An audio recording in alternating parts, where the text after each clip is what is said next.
qué catalán más feo, aprèn a parlar. El català de Lleida és com el català amb síndrome de Down. Bé, aquests són alguns dels comentaris que em fan per parlar amb la meva llengua, que és el català nord-occidental. A mi m'agradaria fer-vos una pregunta des de tot el respecte, i és que si li diríeu el mateix a un barceloní. Jo, sincerament, crec que no.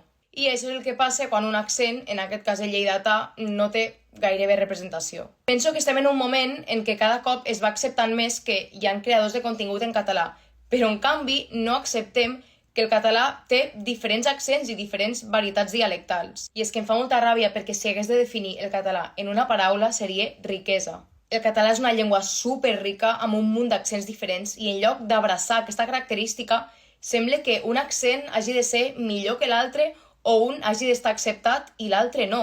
I sincerament penso que això és absurd. Tots els accents catalans són preciosos, el lleidatà, el gironí, el tarragoní, el barceloní, tots. Ningú és millor que un altre. I tinc l'esperança de que algun moment arribarem en un punt en què tots els accents catalans estiguin normalitzats i no discriminem a ningú pel fet de parlar un català o un altre.